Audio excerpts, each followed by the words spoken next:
요즘 딥페이크 관련해서 사회적으로 굉장히 문제가 많이 되고 있죠. 일단은 딥페이크가 뭔지에 대해서 좀 봐야 될 것 같아요. 이 딥페이크라는 말 자체는 개념은 되게 옛날부터 있었는데 그 AI 관련된 뭐 딥러닝이랑 그리고 뭐 가짜를 의미한 페이크랑 합쳐진 합성어라고 흔히 보고 있는데, 요즘에는 AI 기술을 활용을 해서 사람의 뭐 얼굴이나 이런 거를 음란물과 합성을 하는 식으로 피해를 유발하는 성적 이제 허위 영상물이나 이런 거를 만드는 거를 흔히 딥페이크라고 좀 부르고 있어요.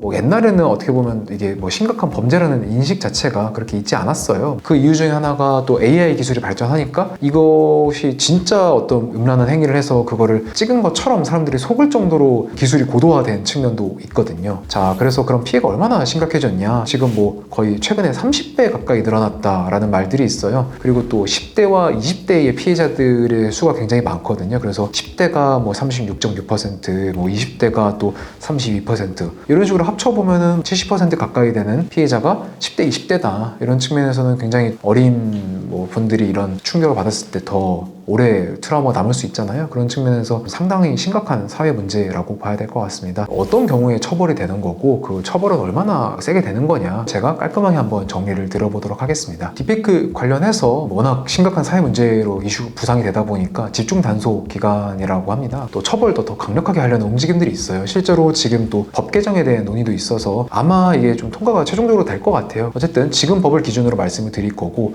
법령에서 흔히 말하는 행위는 크게 4가지가 있습니다. 자, 제작, 유포, 그리고 소지, 시청, 이렇게 4가지가 있는데요. 성인 기준으로 했을 때 성폭력 범죄의 처벌 등에 관한 특례법, 일명 뭐 성폭력 처벌법이라고도 하는데요.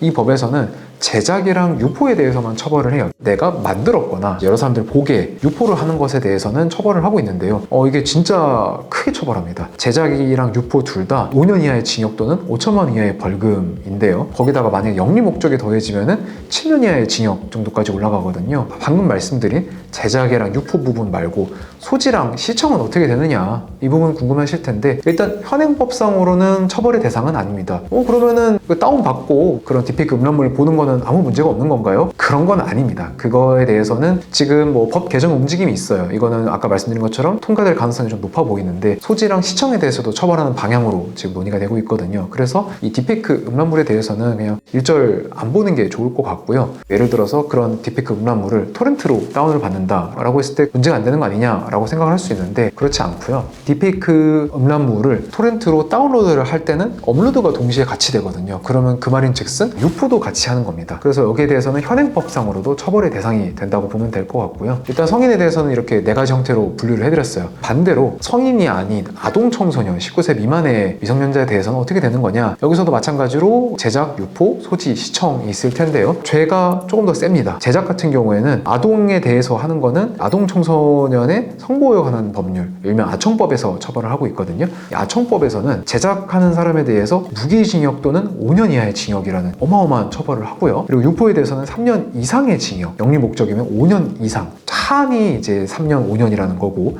또 소지랑 시청에 대해서도 1년 이상의 징역이라는 진짜 엄청나게 큰 처벌을 합니다. 피해자가 아동 청소년인 경우에는 트라우마가 있다거나 이런 부분이 있을 수 있다라는 게 좀 고려가 된 것 같습니다. 그러면 아동 청소년에 대한 성착취물인지 어떻게 아느냐, 이 부분에 대해서도 이제 정리를 좀 드려야 될 것 같은데, 일단 기본적으로 우리 아청법은 어떻게 규정을 하고 있냐면은, 아동 청소년 또는 아동 청소년으로 명백하게 인식될 수 있는 사람이나 표현물이 등장해서 성적 행위를 하는 그런 표현물을 이제 아동 청소년, 뭐 성착취물이라고 부릅니다. 그러면은 이 2가지가 있는 거죠. 아동 청소년이거나 아동 청소년으로 명백히 인식될 수 있는 표현물인 건데, 이런 경우도 있어요. 내가 아동 청소년인 줄 몰랐다, 이 딥페이크는 뭐 음란물, 성착취물에 대해서 라고 변명을 하는 경우가 있는데, 실제로 아동 청소년이 피해자라고 한다면은 거기에 대해서 인식이 없더라도 처벌이 됩니다. 아동 청소년으로 명백하게 인식될 수 있는 사람이나 표현물은 대체 뭐냐, 예를 들어서 가상의 창작물도 포함이 되는 건데요. 여기에 대해서 우리 판례가 나름의 기준을 좀 제시한 것들이 있어요. 인물의 외모, 신체 발형 묘사, 그리고 또 목소리, 말투, 그리고 뭐 복장, 배경이나 줄거리 같은 교복을 입고 있다거나 아니면 목소리 자체가 굉장히 어린아이 같은 목소리를 하고 뭐 말투도 그렇고 거기 스토리 내용으로도 뭐 아직 뭐 대학 안 갔는데 뭐 이런 식으로 얘기할 수도 있잖아요. 그런 식으로 문제가 되는 게 있어서 대법원에서 말하는 표현은 그래요. 뭐 사회평균인의 시각에서 객관적으로 보아 뭐 명백하게 청소년이 인식될 수 있는 표현을 의미하는데 방금 말씀드린 거 있잖아요. 외모, 뭐 신체 발음 묘사 이런 걸 종합해서 봐야 된다. 이거 관련해서 이제 문제가 된 케이스는 그런 게 있었어요. 어떤 일본의 아동 청소년물 아니냐 이런 식으로 문제가 된 케이스가 있었는데 고등학교 3학년인 경우에만 아동 청소년이 아닐 수 있다. 일본의 그 학제에서는. 근데 그 주인공이 고등학교 2학년생이고 또 동생이랑 뭐 그런 게 있다라고 하면은 여기서 나오는 표현물은 이제 아동 청소년으로 명백하게 인식할 수 있는 거다라고 봤다는 거죠. 그런 식으로 딥페이크 성착취물 같은 경우에도 뭐 교복을 입고 있다거나 아니면은 행동 모습이라든가 뭐 말투라든가 대화하는 내용 이런 것들이 아동 청소년으로 인식될 수 있다라고 한다면은 실제로 아동 청소년이 아니어도 아동 청소년으로 인식될 수 있는 것이니까 아청법에 의해서 되게 강력하게 처벌을 받을 수 있는, 즉 소지 시청만 해도 처벌이 될 수 있는 거다라고 보시는 게 좋을 것 같습니다. 오늘은 딥페이크에 대해서 어떤 요건이 되는지, 뭐 제작, 뭐 유포, 그리고 소지, 시청 이런 것들에 대해서 어떻게 처벌이 되는지, 또 아동 청소년이냐 아니냐에 따라서 구분을 좀 드렸어요. 근데 이 딥페이크 범죄라는 게 워낙 뭐 생소하고 그러다 보니까 오늘 설명드린 걸로 다 이제 궁금증이 해소되지는 않을 수 있을 것 같아요. 그래서 이런 부분에 대해서 좀 궁금한 사항이 있으시면은 댓글 남겨주시면 저도 성심성의껏 답변 드리도록 하겠습니다. 시청해주셔서 감사합니다.